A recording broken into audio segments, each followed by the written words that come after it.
মা বোনেরা আসলে এটাকে মানে ঘরে নিত না, এমনকি তারা পাতিলে রান্নাও করতে দিত না। আমি যখন প্রথমে ওই বাধাটা হয়ে গেছে, তখন আমি প্রথম পরিকল্পনা করলাম যে এটা ডেভেলপ করতে হলে তাহলে আসলে তো খাওয়ানো শিখাতে হবে। এখন খাওয়ানো শিখাতে গিয়া যেহেতু মা বোনেরা নিচ্ছে না, গ্রহণ করছে না, তাহলে কি করা যায়, কোনো ভাজাভাজির দোকান ধরা হোক, সেখানে থেকে আগে মানে আমরা পুরুষরাই আগে খাওয়া আগ্রহী হই, তারপরে ডাক্তারদের ধরা শুরু করলাম, তাদের বোঝালাম, তারা আগ্রহী হলো, ডাক্তাররা একটু বলতে শুরু করলো রোগীদের, সেখানে হলো। তারপরে গিয়া যখন দেখা যাচ্ছে না আসলে রান্না করতে গিয়ে তারা রান্না পাচ্ছে না, তখন ঘরে ঘরে গিয়া আমি রান্নার রেসিপিটা দেওয়া শুরু করলাম, যে কিভাবে রান্না করলে এটা স্বাদটা বাড়বে বা এটা খাওয়া উপযোগী হবে, বা কিভাবে রান্না করলে ভালোভাবে খাওয়া যাবে বা সবাই গ্রহণ করবে। তখন রান্নার একটা মেনু তৈরি করলাম এবং ঘরে ঘরে গিয়ে ওটা প্রচার প্রসার করার পরিকল্পনা করলাম। এছাড়া এটাকে পাউডার করে চা কফির সাথে ব্যবহার করা যেতে পারে, এবং চা কফির সাথে ব্যবহার করা মানে এটাতে সবচেয়ে বেশি গুণাগুণ, ঔষধি গুণ সম্পন্ন খাবার, সেহেতু আপনি চা বা কফির সাথে যদি 1 চা চামচ করে ব্যবহার করা হয়, তাহলে একটা মানুষ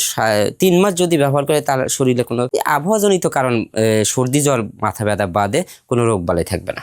আমার মাথায় আসলে এটা আসে নাই, এই কারণে আসে নাই যে আমার মনে হয়েছে একটাই, যে বাংলাদেশে চা যেভাবে আসছে, ব্রয়লার মুরগি যেভাবে আসছে, ওটা ডেভেলপ হয়েছে অল্প সময়ের ভিতরে, কিন্তু এটা ডেভেলপ হতে একটু সময় লাগবে। এই কারণ দেখতে এটা ব্যাঙের ছাতা, যার কারণে আমি ভাবছি যে ধৈর্যের দরকার আছে, প্রচুর ধৈর্যের দরকার আছে। যখন আমি শুরু করছি, তখন আমি আমার এলাকায় যখন বগুড়া শহরে ঘোরাঘুরি করি মাশরুম নিয়ে, তখন সবাই বলতো যে এ পাগল হয়ে গেছে, এ ব্যাঙের ছাতা নিয়ে ঘোরাঘুরি করছে, এটা খেলে হয়তো মারা যাবে মানুষ, খাওয়া যাবে না, এইসব অনেক কিছু বলতো আর কি। না আসলে তো তা না, মাশরুম আর ছত্রাক যেটা, এটাও ছত্রাক, ওটাও ছত্রাক, কিন্তু এটা তো আমাদের জীবাণুমুক্ত পরিবেশে তৈরি হয়, টিস্যু কালচারের মাধ্যমে তৈরি হয়, এবং এটাতে যদি একটু জীবাণু থাকে তাহলে আরো আমাদের বীজটাই নষ্ট হয়ে যায়। আর ওটা তো আসলে জঙ্গলের ভিতরেই হয়, ওটা তো জীবাণু থাকতেই পারে স্বাভাবিকভাবে, ওটা খাইলে মানুষ মারা যাইতেই পারে স্বাভাবিকভাবে। হ্যাঁ, কুকুর প্রস্রাব করলে সেখান থেকে হয় আর কি, এটা বলতো। কিন্তু তার জবাবটা আমি দিয়ে দিতাম, যে এইভাবে দিতাম যে ওইটা যেভাবে হয় এটা সেভাবে হয় না। আমি আসলে ওইটা অনেকে যারা এই বিষয়ে ব্যাপক কথা বলতো, আমি তাদের নিয়ে আসতাম, নিয়ে এসে আমার ঘরে দেখাতাম। আমার ঘরেটা তো আসলে পরিষ্কার পরিচ্ছন্ন ভাবে ল্যাবে তৈরি হচ্ছিল, সেটা আমি সরাসরি দেখাতাম। দেখানোর পরে তাদের ধারণাটা চেঞ্জ হয়ে যেত। পরিবারের লোকজন তো শুরু থেকে বলতো যে এটা করার দরকার নাই, তো কোথাও চাকরি কর।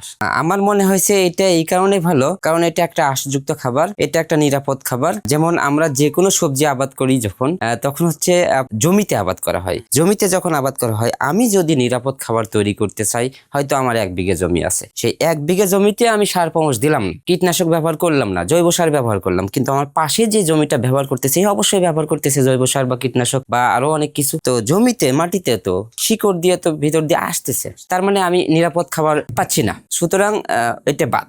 আর এটা যেহেতু হচ্ছে পলিথিনে টব আকারে তৈরি হয়, কাঠের গুঁড়া, গমের ভুসি, ধানের তোষ, ভুট্টার গুঁড়া, ধানের খড়, গমের খড়, মানে মূল কথা বলতে গেলে উচ্ছিষ্ট কিছু অংশ, যেগুলো হচ্ছে আসলে এমনিতেই এখন যদিও এটার অনেক দাম, তখন তো অনেকেই ফালায় রাখতো। তো ফালানো জিনিস দিয়া সেটা পলিথিনে প্যাক করার পরে এটাতে ভিতরে আমরা যখন বীজ দিচ্ছি, তখন আমি এবং আমরা যারা করি তারা আমরা নিরাপদ, যে পুরাপুরি এটা একটা নিরাপদ খাবার, বিষমুক্ত খাবার। আমার মাশরুম ব্যবসায় লসের মূল বিষয়টাই হচ্ছে বিক্রিটাতে গিয়া, উৎপাদনে না। উৎপাদন হয় মোটামুটি, অনেক সময় প্রাকৃতিক কারণেই হতে পারে বা নিজেদের কারণেও হতে পারে, একটু দুর্ঘটনা ঘটতেই পারে, উৎপাদন হয়, কিন্তু মার্কেটিং এ গিয়া সমস্যা হয়ে যায়, যে মানুষের ওই ধারণাটা যে এটা দেখতে ব্যাঙের ছাতার মতো। প্রথমে যখন মাশরুমটা বিক্রি করতে পারতেছিলাম না, তখন তো আমি শুকালাম, রিজার্ভ করলাম, রিজার্ভ করার পরে মোটামুটি আমার এক সময়, এটা 2012-র পরে আর কি ঘটনা, 80 কেজি মাশরুম রিজার্ভ হয়েছিল শুকনা। তো এই 80 কেজি মাশরুম বিক্রি করার জন্য চতুর্দিকে ঘোরাঘুরি করতে করতে যখন না পেলাম, তখন ঢাকায় একটা লোকের সাথে সন্ধান পেলাম।